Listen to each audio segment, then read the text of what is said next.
Démarrer.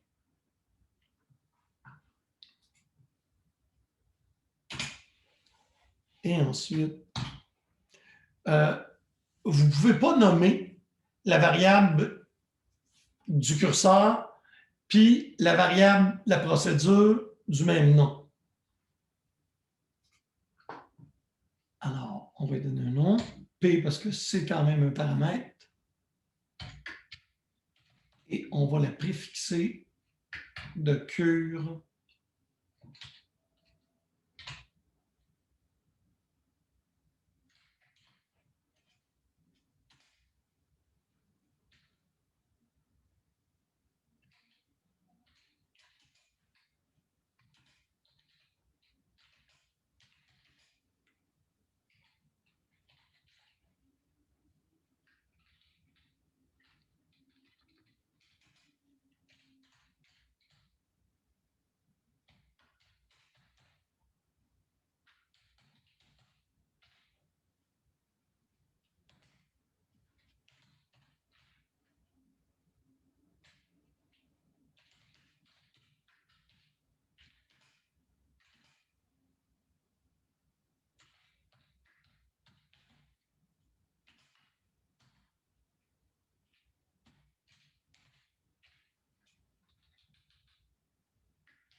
J'avais dit de faire afficher le nom.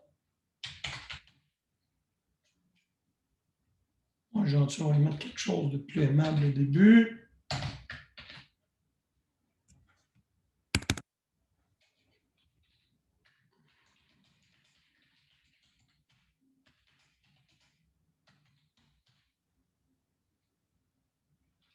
Aha. Ici, on double pour l'escaper. Ici, on va mettre ça. On va mettre P underscore techno. On va mettre un autre pour y laisser de la distance.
Peut-être pas oublier d'y mettre son dièse.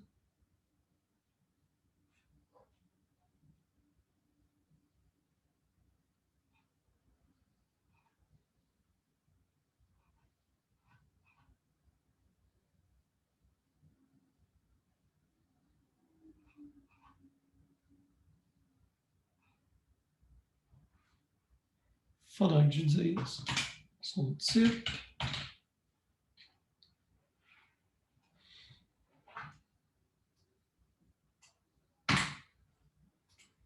On regarde si ça compile. On va connecter notre console. Et là, dans l'écran qui est ici, on va se faire un test.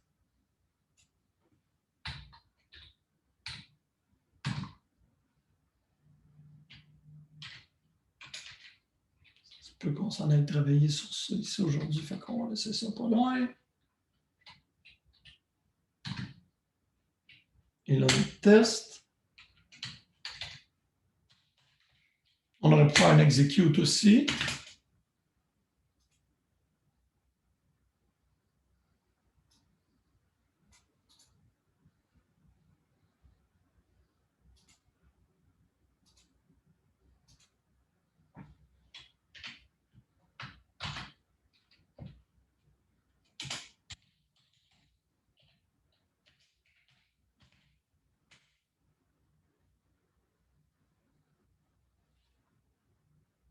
Adriana, tu parles-tu du bien qui a compilé avec un message d'erreur? Non, pas de message. C'est le tien. Assure-toi que tu n'as rien en haut, excuse. Que tu n'as rien en haut et en bas. Puis pour le tester,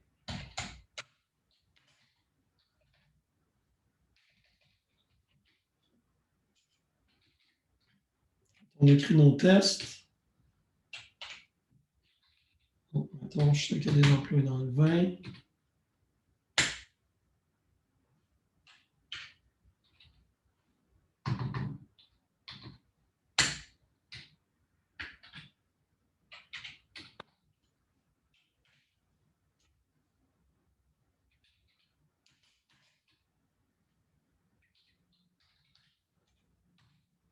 Par exprès.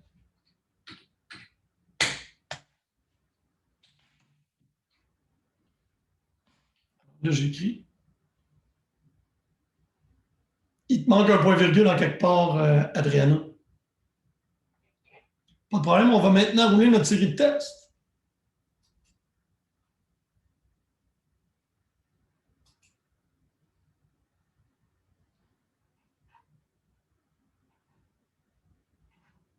Donc, ici, on a une erreur. Quand même, il passe un nul.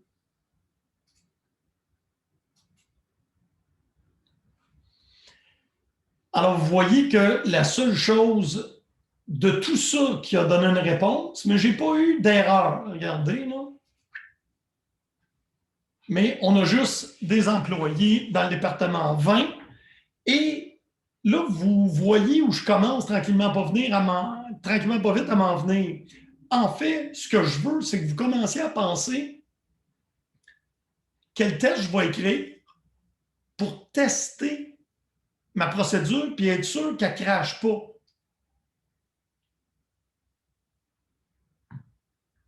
Parce qu'on va arriver bientôt à travailler les cas d'erreur. Donc, pour voir des cas d'erreur, il faut quand même créer des tests.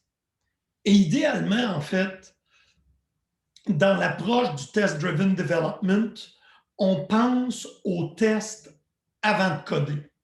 On n'est pas rendu là, mais c'est par là qu'on s'en va. Alors, ça, c'est mes tests. Et je reviens à ma procédure, elle est ici. J'ai grossi un peu ma fonte hier. Est-ce que vous voyez mieux dans cette grandeur-là ou vous voulez que je rapetisse ma police de caractère?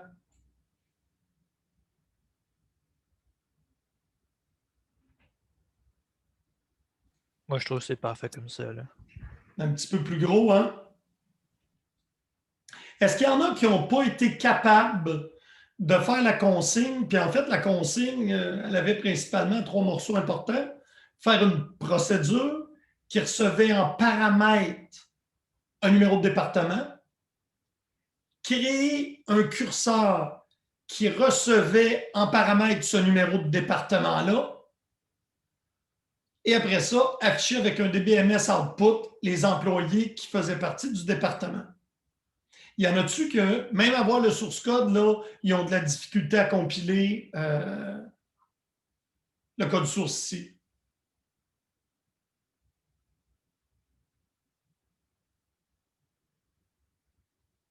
OK. Puis Adriana, donc si même c'était difficile pour toi, je suis sûr que c'était difficile pour... Bon, je vais... DBMS. Il manque un B, Mathias, DBMS. Ici. Et dans le cas du curseur, ça fait plaisir, Mathias. Dans le cas du curseur, ce qui est important de comprendre, c'est qu'un curseur, imaginez-vous ça, que c'est un select nommé. Alors, dans ce temps-là, c'est un peu moins complexe. Et tiens, on va en faire un autre. Parce que rajouter de la matière par-dessus des concepts qui ne sont pas clairs, ça ne vous aidera pas. Donc, on va faire un facile. Vous pouvez modifier celui-là si vous voulez, mais faites-moi juste un curseur qui ne recevra pas de paramètres, puis une procédure qui va afficher tous les départements avec leur numéro, leur nom. Donc, on va faire ça ensemble. Et je vais vous laisser terminer celui-là. Là. Je vous donne encore 2 minutes. Posez-moi des questions si ça ne compile pas. Et j'ai aussi besoin que vous appreniez à rédiger des petits tests, qui est l'appel à votre procédure et lui passer des paramètres. Donc, begin end, et vous passez des paramètres. Ici, j'ai fait par exprès, j'ai mis un apostrophe à employé et vous devez vous rappeler qu'en PL, si on veut mettre un apostrophe, étant donné que l'apostrophe, c'est le symbole de début et fin de chaîne de caractères, il faut en mettre 2 dans la chaîne de caractères. Je voulais aussi vous rappeler la concaténation, qui sont les barres droites. Et après ça, vous vous souvenez, quand je fais un for sur un curseur, je me déclare ici, parce que c'est une déclaration implicite, là, je me déclare ici un record pour le curseur.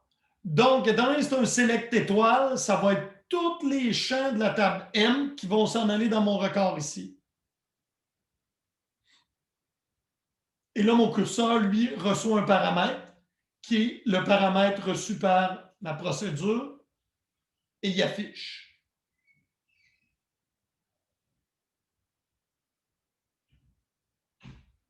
Vous auriez pu me demander, oui, monsieur, ici, j'aurais-tu pu utiliser le depno de la table, soit celui du curseur? La réponse, c'est oui. Là, j'ai... Ça aurait marché aussi avec un rec M.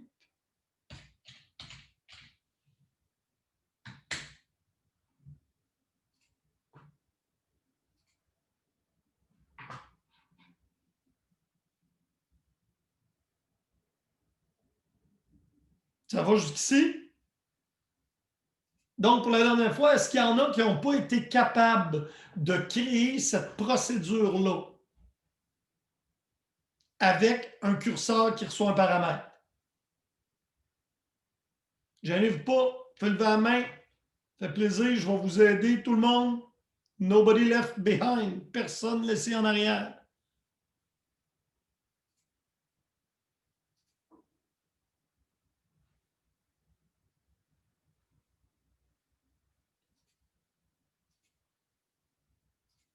Je suis heureux dans ce cas-là que ça aille bien.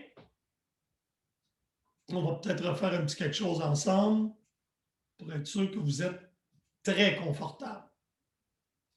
Parce que là, il y en a, et je sais, les curseurs, ce n'est pas toujours évident. Donc, on va juste afficher tous les départements, numéro et nom. Donc, je vais en profiter, je recommence à 0 pour vous pratiquer et je veux un curseur déclaré, donc explicite. Create or replace proc. Les doigts sont fous. Proc AFI DEPT. Il ne reçoit pas de paramètres.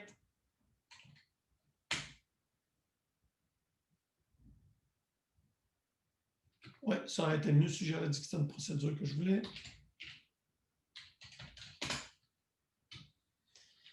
Donc, je déclare ici mon curseur.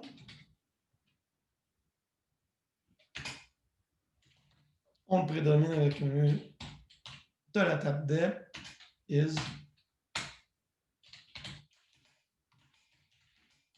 Là, c'est peut-être plus évident que le curseur, c'est un select nommé.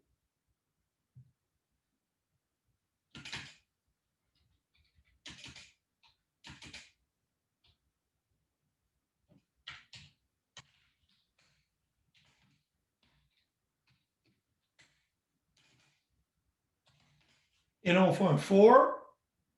Là, on déclare un enregistrement dans lequel on va mettre le résultat de notre curseur,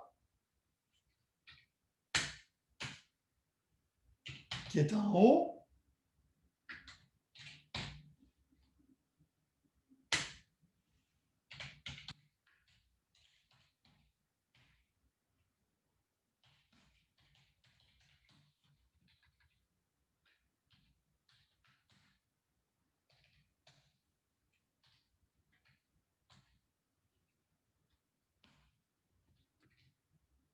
Bon, j'ai oublié un petit mot-clé ici.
Est-ce qu'il y en a qui ont de la difficulté à compiler la procédure d'affichage de département?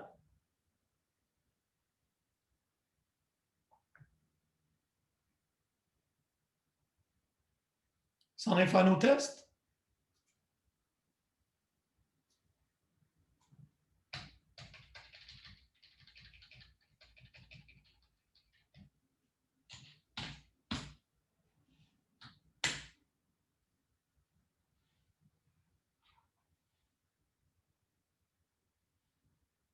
Et pourquoi j'ai refait ça, en fait? Parce que ça l'illustre très bien que ça ici, c'est juste un select nommé. On a aussi appris.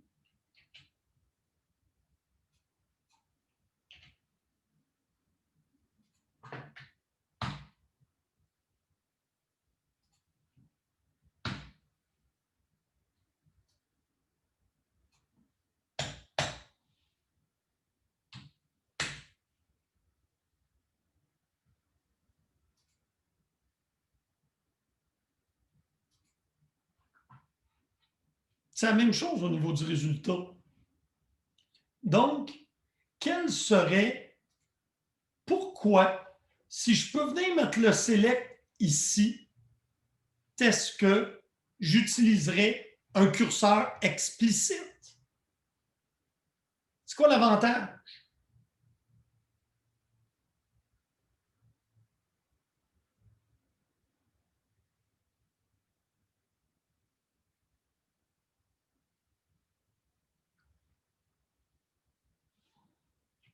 C'est pas fou, ça, t'es pas loin, effectivement, là.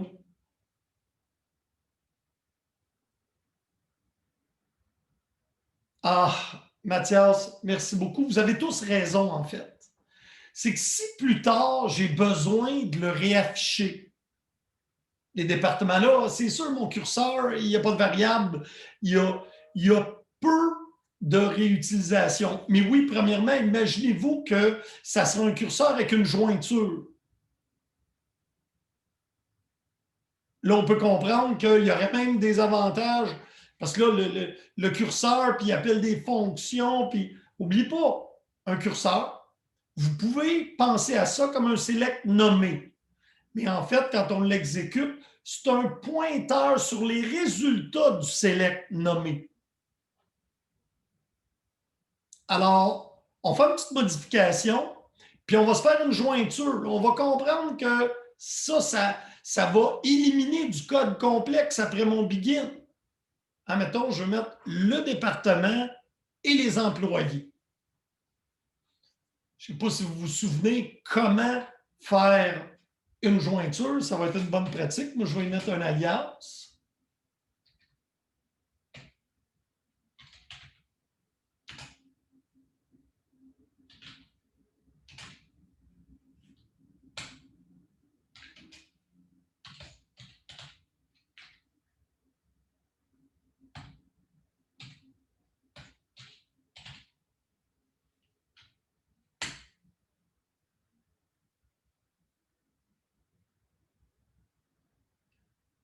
Donc là, je me retrouve avec un curseur qui va contenir le résultat de la jointure.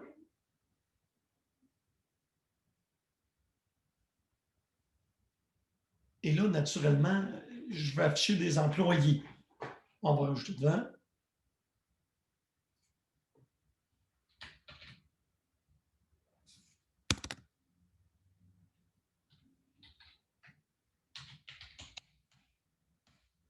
On va juste pour les besoins des tests, juste mettre son nom.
Et là, lui, en fait, se trouve à être doublé.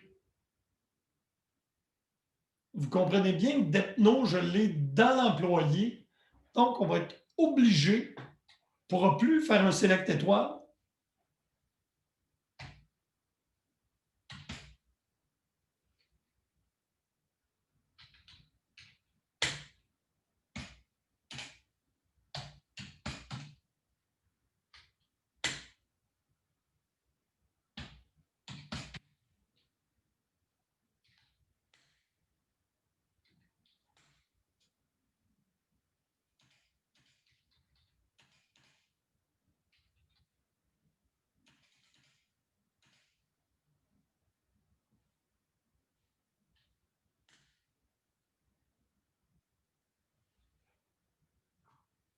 Avez-vous compris ici pourquoi Depno, il n'était pas heureux avec? Parce qu'en faisant un select étoile, je me retrouve avec deux Depno. Celui de la table d'employés, puis celui de la table. Je vais poser une question. Est-ce que j'aurais pu faire? Pour le moment, on va le garder dans le buffer.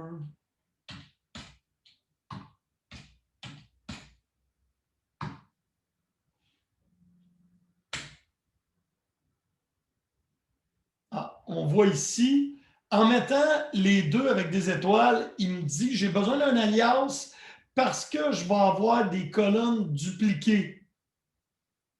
Ah, c'est pour ça. La journée que j'ai des jointures, dans mes curseurs, je dois absolument nommer les colonnes que j'ai besoin.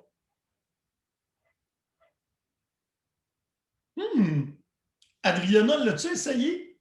D'après moi, la réponse, c'est non. Mais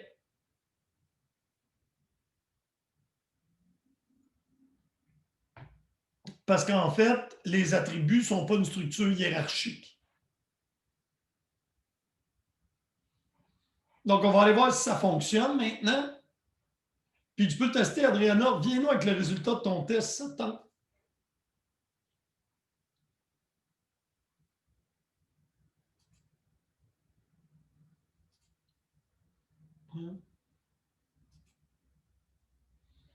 Donc, on va aller l'exécuter.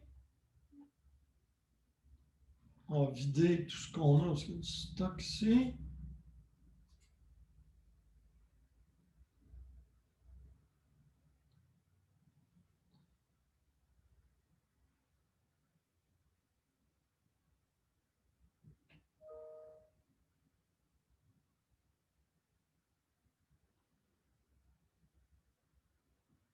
Est-ce qu'il y en a qui n'ont pas eu le résultat, qui n'ont pas été capables d'afficher le résultat de la jointure?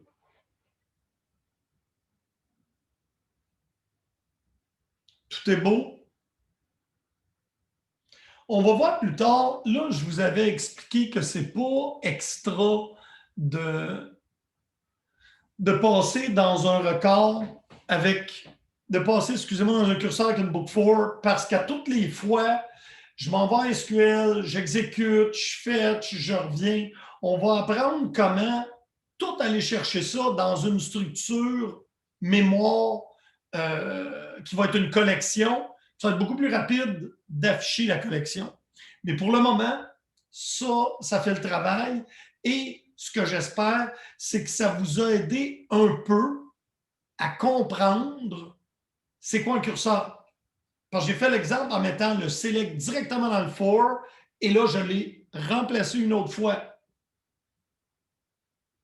Et si on voudrait le rendre tout simplement dynamique, alors on va refaire ce qu'on a fait tantôt. On va recevoir un numéro de département.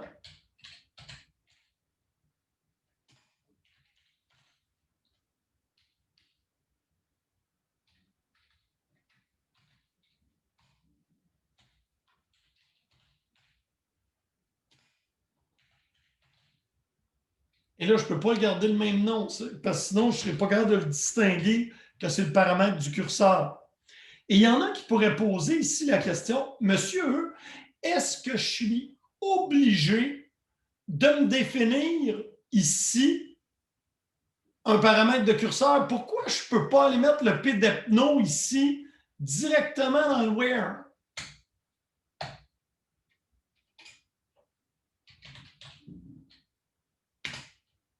Je pourrais-tu faire ça ici?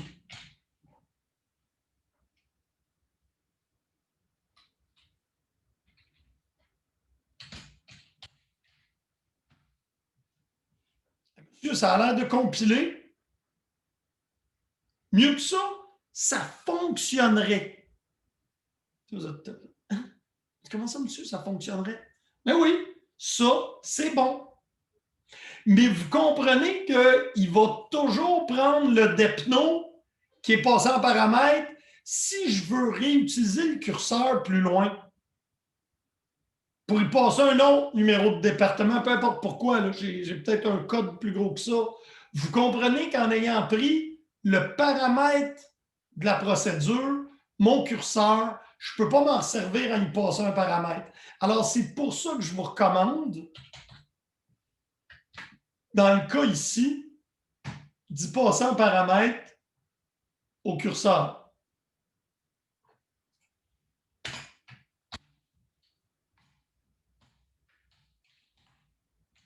Il y en a-tu qui ne comprennent pas ici ce que j'ai introduit comme notion, là? Parce que ça, vous regardez, monsieur, il y a un paramètre ici, il y a un paramètre là, lui, il est passé là, je ne comprends plus.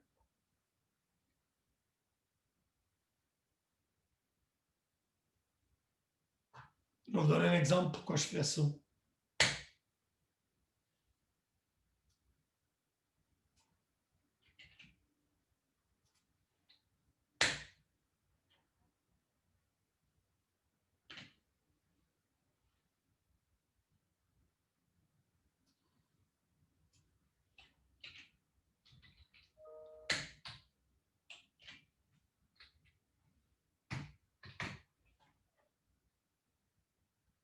Ah ah! là, tout d'un coup, on voit que je veux réutiliser mon curseur pour afficher le département passé en paramètres et le département qui a un numéro 10 plus grand.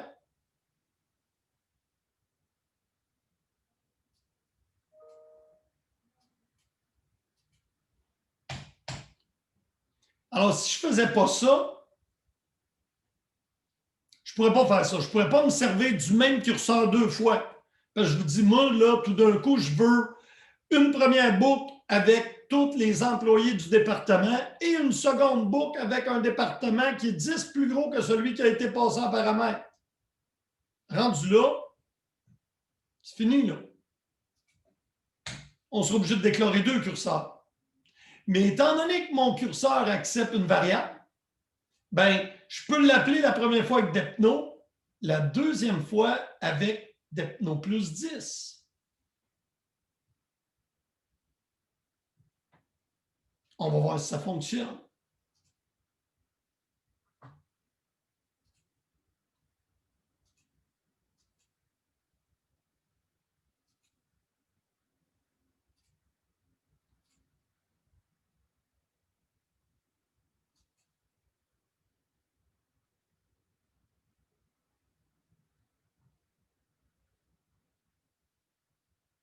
Ah oui, il prend un paramètre maintenant. On faudrait peut-être que j'y donne. Hein?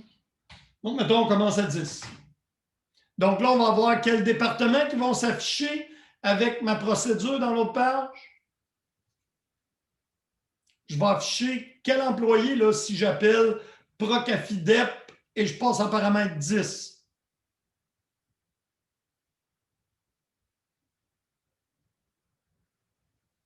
Ben, des départements 10 et 20.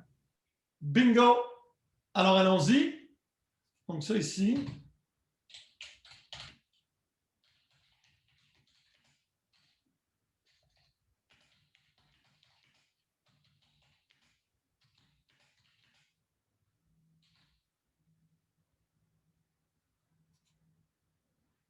« 10, 20. » Puis, si je fais 20,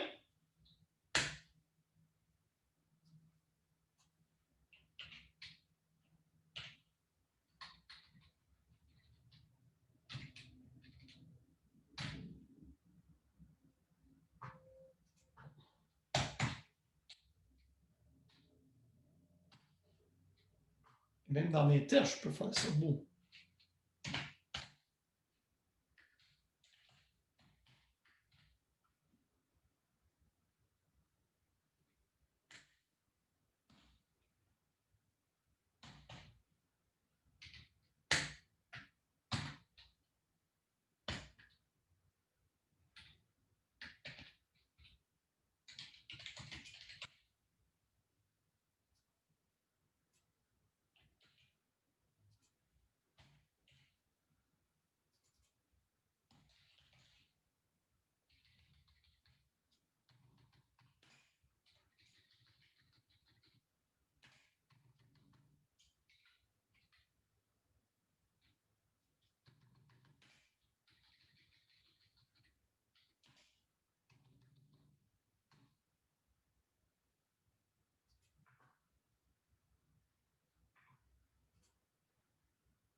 Donc là, on voit deux choses simultanément.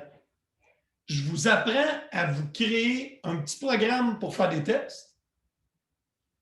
Et en même temps, on vient un petit peu de mieux comprendre comment on peut réutiliser un curseur. Parce que là, j'ai juste une déclaration de curseur. C'est toujours le même curseur, mais je passe en paramètres différentes valeurs.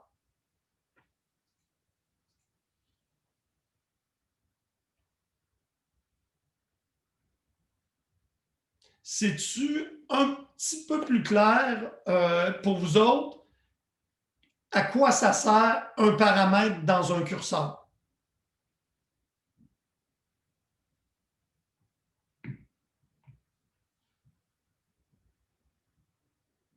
Et on pourrait même avoir deux book for.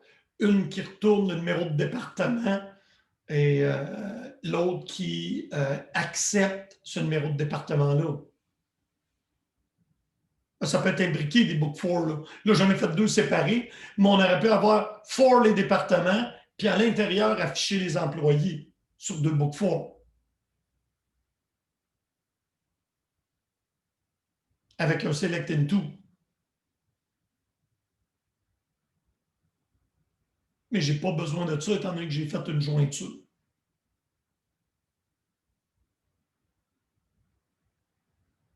Alors, je vous donne une petite pause.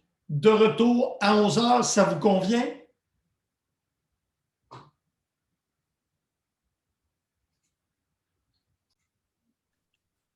Donc, je recommence ici juste pour les besoins de l'enregistrement du temps que vous modifiez votre procédure.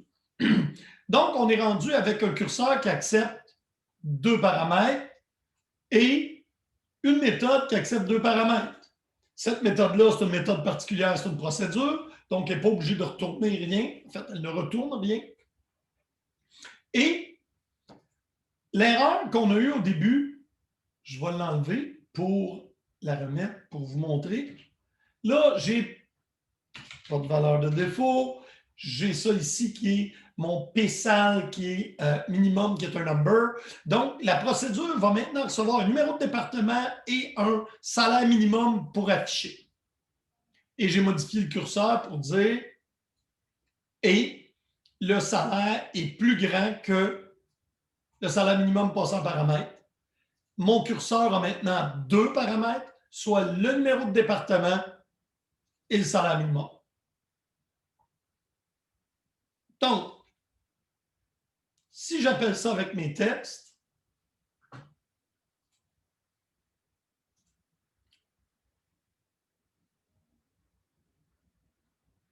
intéressant. J'ai-tu bien recompilé?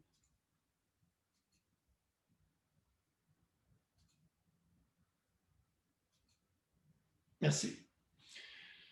Alors, l'erreur qu'il y a là est intentionnelle. En fait, wrong number or type of argument veut dire que j'ai une signature de méthode qui a 2 paramètres et je l'appelle avec seulement un paramètre. En PL, on a quelque chose de le fun. On peut donner un default value. Et là, si la valeur n'est pas passée, on va prendre un default value de 0.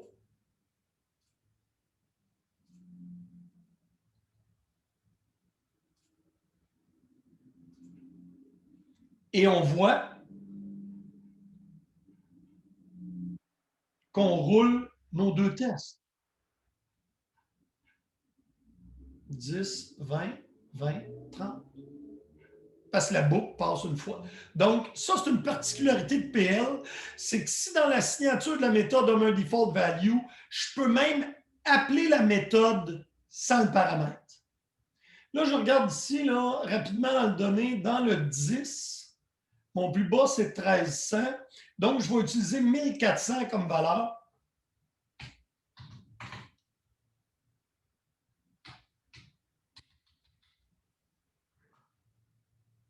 En fait, je vais laisser le test avec un seul et on va se faire un nouveau test. Le 6 n'est pas obligatoire là, dans le cas du DBMS Output. Je l'ai juste mis parce que j'étais paresseux et j'ai pris le auto là, qui était là.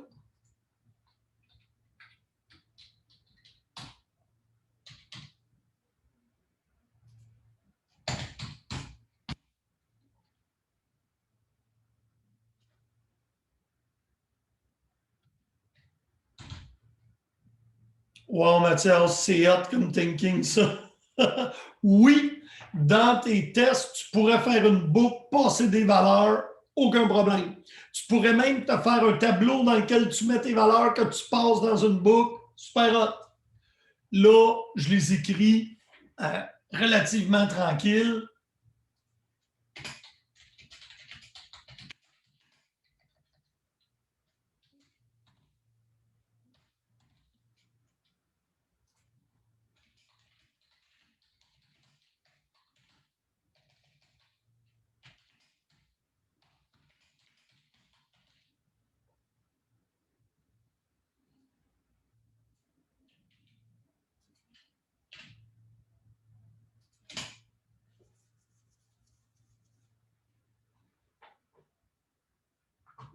Donc, théoriquement, on peut vider ça, ça, et maintenant, on va l'exécuter.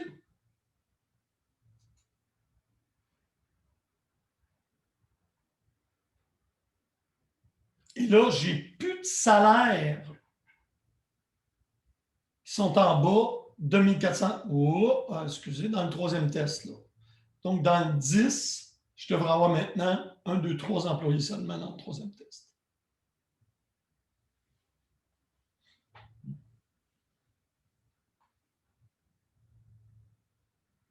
Est-ce qu'il y en a qui ont eu de la difficulté, dans un premier temps, à modifier la procédure pour qu'elle accepte maintenant 2 paramètres, à modifier le curseur pour qu'il accepte 2 paramètres,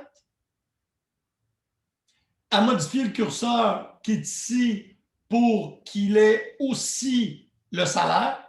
C'est comment faire des tests, tu ne vas pas les checks.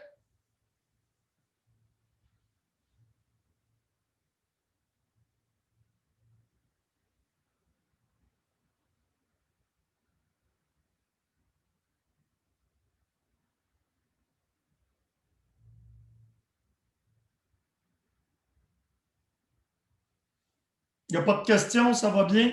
Donc, je pense que les boucles, c'est beaucoup mieux compris. Et ça, c'est une boucle particulière qui est un for sur un curseur. Le curseur, il est explicite et il est dynamique. Dynamique dans le sens qu'il y a des paramètres au curseur. Ben là, je pense qu'on a fait une excellente revision de la matière jusqu'à date. On avait terminé le cours 3, si je me souviens bien, et on avait débuté le cours 4. Ça, c'est encore le cours 3, right?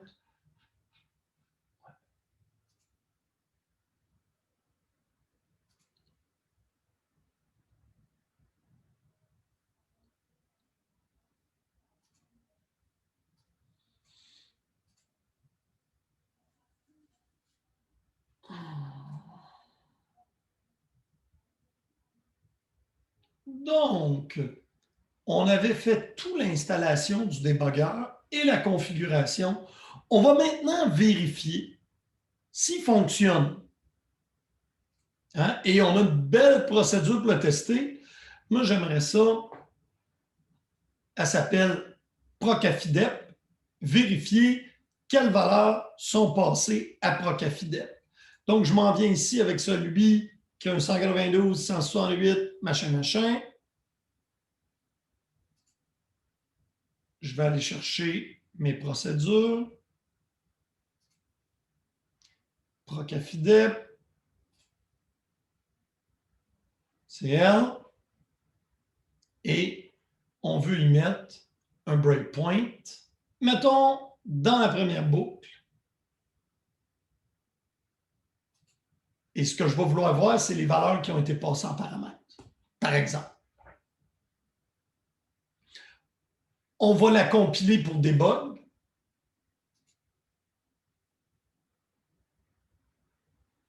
On va partir le processus du débogueur.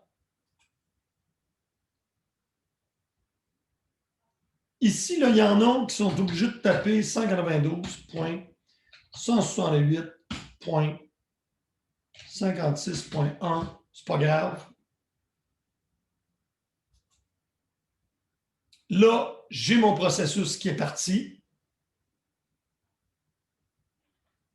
Et je peux aller démarrer mon debug.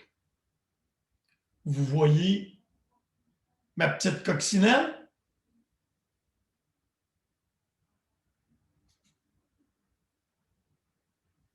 Et là, ça c'est intéressant ici. Ça me permet de faire un bloc anonyme. Voyez-vous, c'est ça le test qui va être roulé. Alors, je pourrais y mettre mon code de test, qui est pas mal plus intéressant que celui-là. Ah. OK, je vais vous le faire en attendant avec juste un paramètre. Donc, depno input value 10.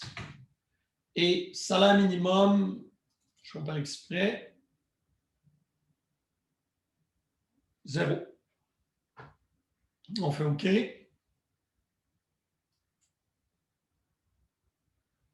$188.168.56.1.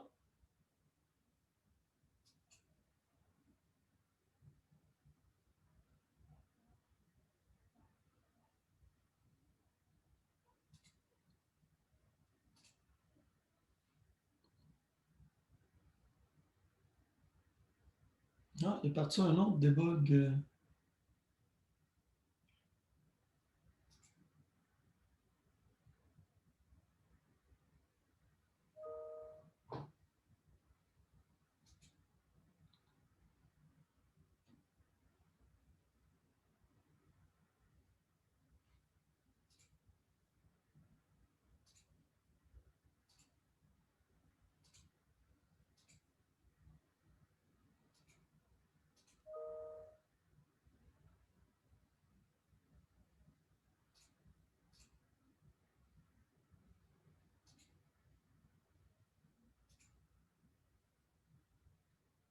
Oh, pourquoi il m'a parti une autre session du débogueur?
Jusque-là, tout va bien, mais je n'ai pas mes steps.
Ah, ben voilà.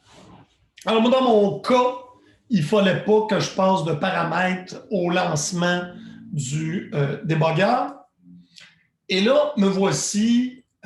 Mon pointeur ici est à la ligne 1. Je peux exécuter les lignes.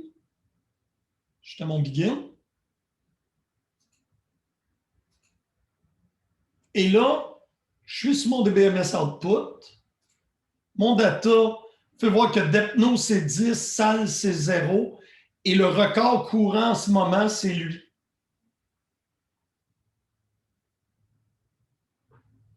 Je reviens à ma session de debug. J'ai probablement steppé de 1. C'est King.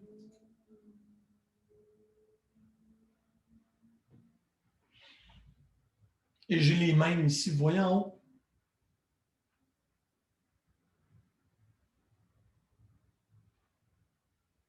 je m'en vais à la fin de la méthode. Et là, je passe dedans une par une.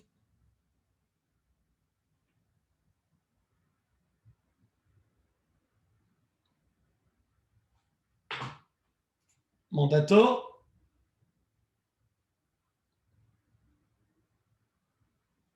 Smart Data va me montrer mon record. Et là, je suis rendu à la fin de ma méthode. Parce que j'ai steppé ici jusqu'à la fin. Et là, j'ai mon affichage. Est-ce que tout le monde a été capable d'exécuter sa méthode avec le débogueur? Y a-tu juste moi qui s'est accroché les pieds? Adriana, il ne me laisse pas me connecter au débogueur. Quand tu as fait ici le bouton de droite, debug, remote debug, je ne me trompe pas.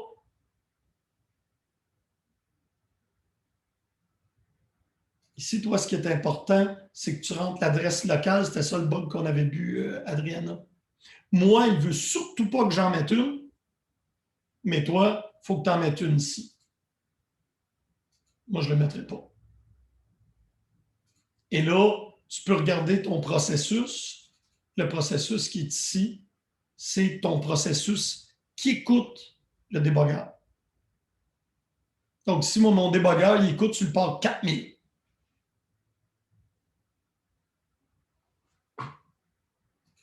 Lui, plus valide. Pas de variable. Il n'y en a plus. Et là, on voit qu'il s'est déconnecté.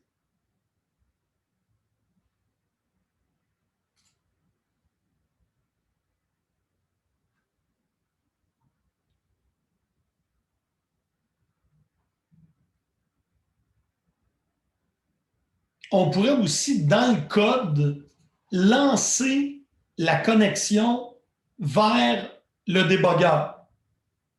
Donc, si je l'exécutais à partir d'une autre session, comme mes tests ici, la procédure pourrait appeler le débogueur.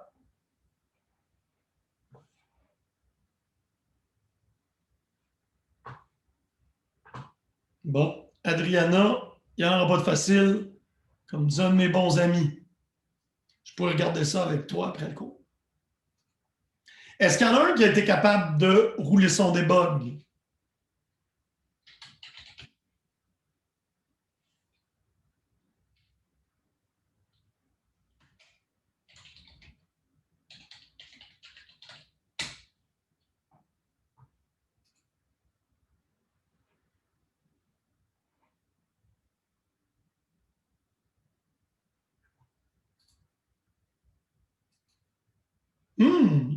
J'ai pas beaucoup de commentaires.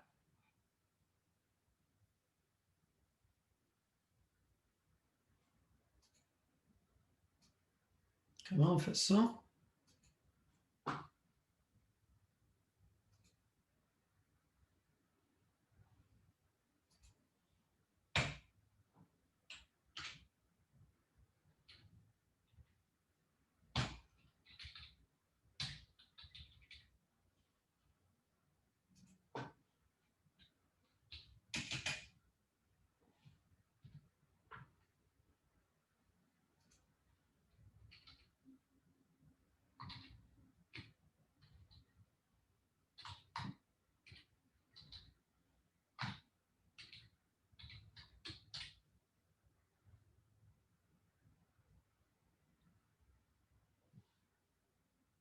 Alors ici, dans la procédure,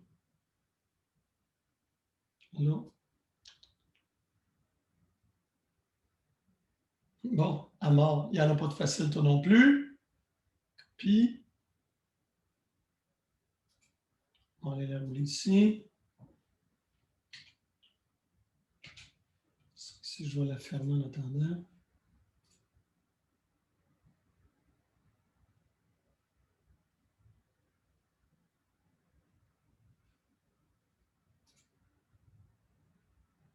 Donc, dans la procédure, maintenant, j'appelle le débogueur. Ma procédure, je veux m'assurer qu'elle est compilée pour le debug. J'ai mon process ici qui écoute. Qu'est-ce qui va se passer maintenant? On n'en fera pas trop, là.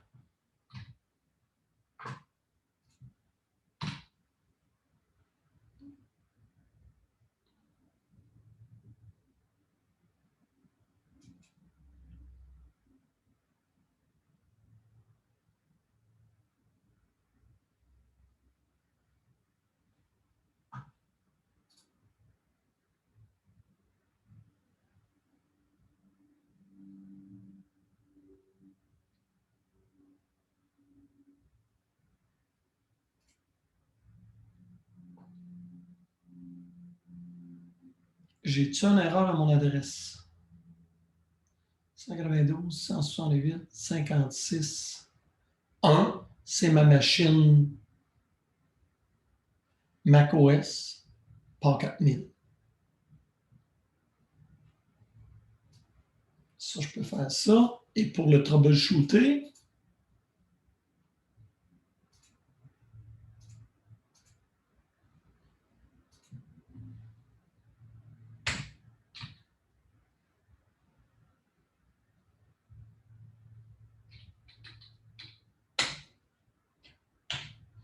surtout ce que ça fait, ça tente de connecter ma session à mon débogueur.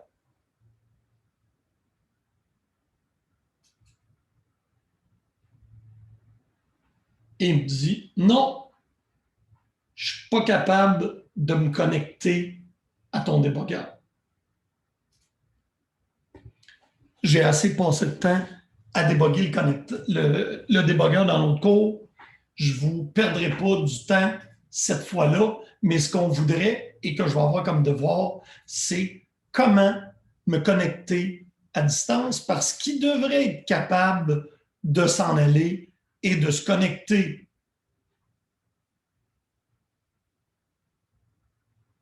Ah, ben, je suis heureux, Adriana. Alors, pour le moment, on va se garder ça ici, je vais mettre ça en commentaire.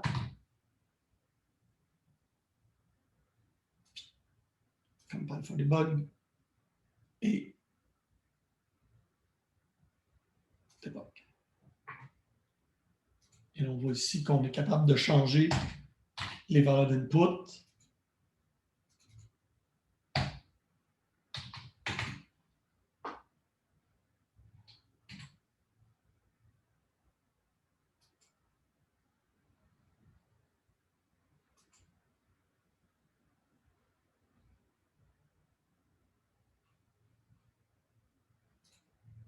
Et là, on peut stepper notre code et aller voir notre data. Vous voyez que mon P d'Epno qui a été passé, c'est 20. Mon salaire minimum, c'est 1400.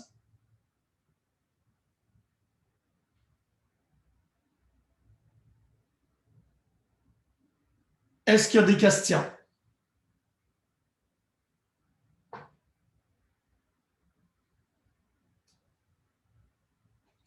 Donc, c'est sûr que pour le TP2, vous allez avoir besoin de rouler le débugger. Alors, où on voit le data, regarde, c'est ici en bas, sur data, tu n'as pas les onglets, repars ta session tout simplement, Adriana.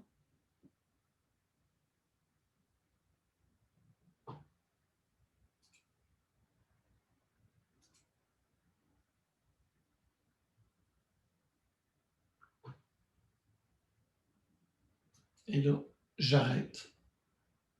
Le debug, il est arrêté. Et je peux même arrêter d'écouter pour les bugs.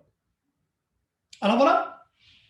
Alors, on est maintenant capable de se faire une procédure et ou une fonction et de la rouler en mode debug et de changer les paramètres au démarrage.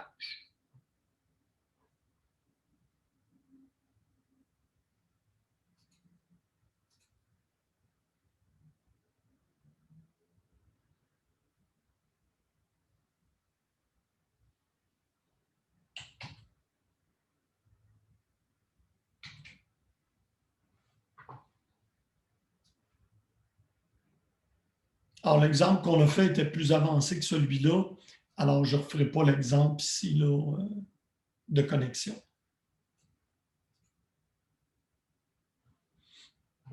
Là, vous allez me dire, monsieur, votre écran est-il partagé? Oui. Lequel de mes écrans vous voyez en ce moment?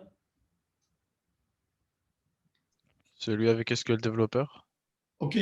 Donc, je vais prendre ça, l'envoyer ici.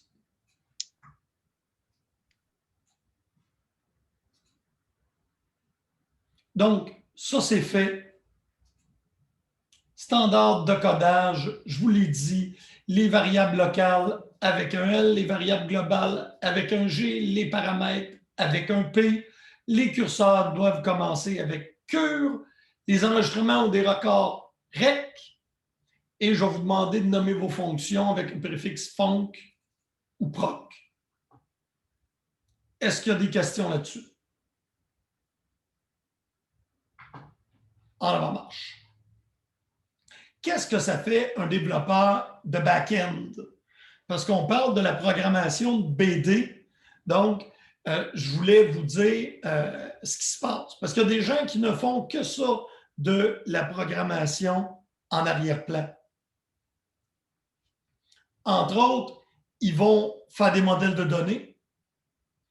Ils vont créer les procédures stockées, les fonctions, les déclencheurs.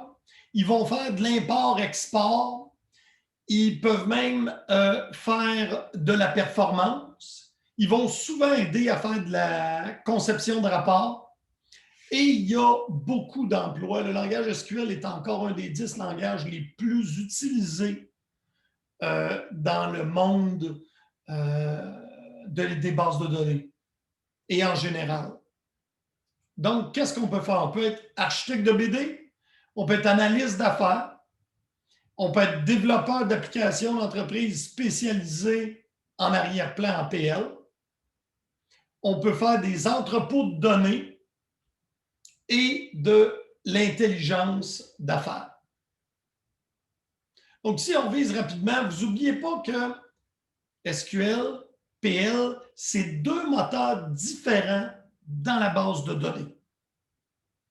Et chaque fois que vous passez d'un à l'autre, vous perdez de la performance. C'est comme ça que ça se passe. Alors, ce qu'on veut, c'est restreindre les passages d'un à l'autre. Ce qui nous a amené à la règle d'or. Règle d'or qui est, là je veux que quelqu'un la dise ou que quelqu'un la tape. C'est quoi la règle d'or? Tu peux le faire en SQL, fais-le en SQL. All right, j'achète ça. Alors, quand on a un passage d'un à l'autre, ça coûte cher. Et dans ce cadre-là, on va apprendre un peu plus loin comment faire des opérations en bloc. Donc, on est capable de faire ce qu'on appelle des bulk collect. Fait que je vais passer en SQL, je vais faire une grosse structure pour récupérer toutes mes données, puis je vais en passer au programme PL. Alors, je ne serai pas obligé de faire des changements de mode. Les curseurs, je vous l'avais expliqué, c'est de la répétition. Ça ici, le curseur, c'est la zone mémoire utilisée pour faire un ordre SQL, mais conceptuellement, vous pouvez penser à ça comme étant un SQL nommé, mais dans les faits, c'est un pointeur sur les résultats. Select into pour lire un enregistrement, on a vu l'utilisation de ça, ou une boucle for. Ça ici, c'est un curseur implicite, il n'est pas nommé.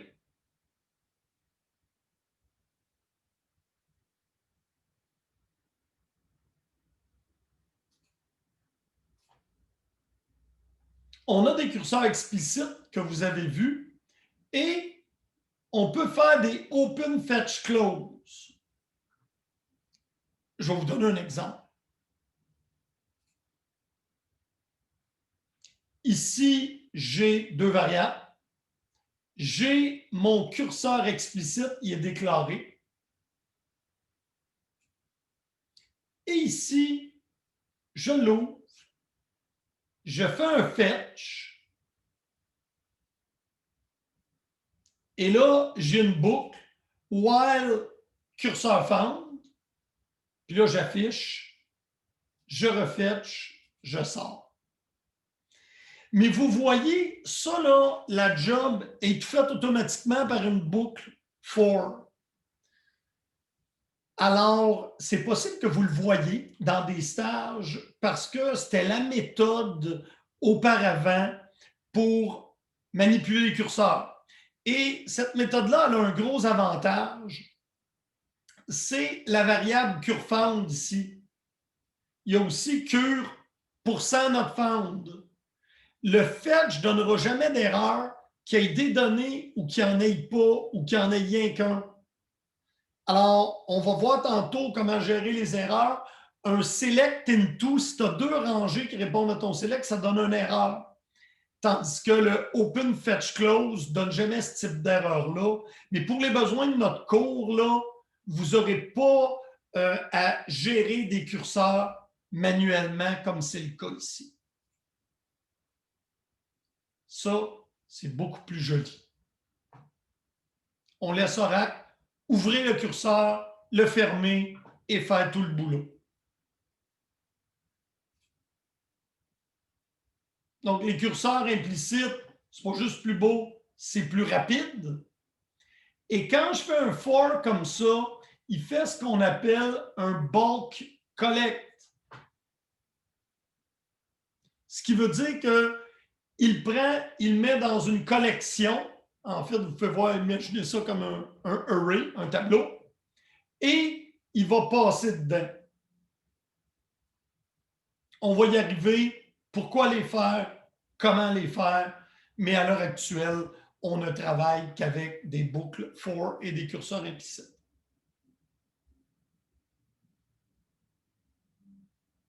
En fait, toutes les énoncés SQL ouvrent un curseur.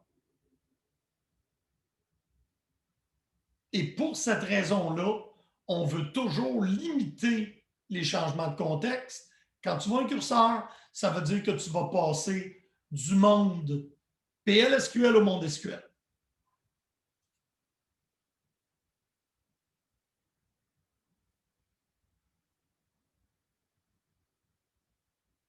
Et ce que tu veux faire, c'est limiter les traitements rangée par rangée. Si tu es capable de faire le boulot en SQL avec un seul énoncé, la règle d'or te dit, fais en SQL ce que tu peux faire en SQL et n'utilise pas de PL pour le faire. Donc, voilà la fameuse mantra ou la règle d'or. Fais le travail en SQL si c'est possible. Si ce n'est pas possible, ben, qu'est-ce que je te dis? Travaille en PL avec le moins de fois possible passer d'un à l'autre. Puis on avait parlé de ça lors des autres cours et ça va être ici qu'on va terminer. Trouver l'employé qui gagne le plus. Quel est, entre les deux, droite-gauche, le meilleur?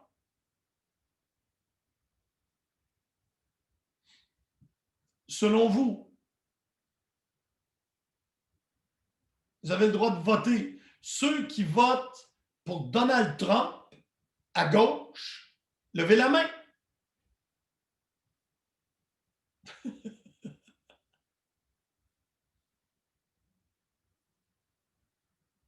Bon, à mort, c'est un trompiste. Ceux qui votent à droite pour Joe Biden avec le select qui est ici, qui est la meilleure option selon vous, qui vote pour le côté droit? Mathias à droite, Diego à droite, Hamza, Ashley, Selena. Eh bien, vous avez raison, Dorensky. Bien, vous avez raison. Ici, à droite, ce que j'ai fait, je fais le boulot en SQL. Je vais à la base de données une seule fois. Je choisis le nom et le salaire de l'employé qui gagne le plus avec une sous-requête. À mort est bonne. Non, non, je faisais tout simplement une blague. Tu as le droit de voter pour des républicains ou des démocrates. Je faisais tout simplement une blague. Et tandis qu'à gauche, étant donné que je suis dans une book 4, il faut que je fasse les itérations. Là, vous pouvez me dire, oui, mais monsieur, on a vu que les itérations, quand même, dans un curseur implicite avec un for, il y avait un bulk collect, c'est peut-être pas si pire que ça. Ah, ouais, c'est peut-être pas si pire que ça, mais c'est nettement favorable de travailler du côté droit. Même si c'est un démocrate qui est à droite. Dans mon exemple ici. Bon, trêve de plaisanterie politique. Si vous comprenez que si toute la job peut être faite dans Select, c'est mieux, vous avez compris l'objectif. Ça ici, c'est plus vrai. Alors, vous ne cassez pas la tête. Le niveau d'optimisation, c'est 2. Et c'est ici que ça fait, mais tout est fait. Alors, gang, il est presque midi moins quart. Je veux en profiter pour vous souhaiter une excellente fin de semaine. D'ailleurs, il va faire très beau. Je vous souhaite d'aller à l'extérieur, puis j'ai hâte de vous revoir mardi. Bye, gang! Au revoir, bonne journée. Bonne fin de Au revoir, semaine. Bonne journée. Merci, Merci, au au revoir. revoir. Adriana, si tu restes avec moi, on peut regarder vite, vite ce qui se passe.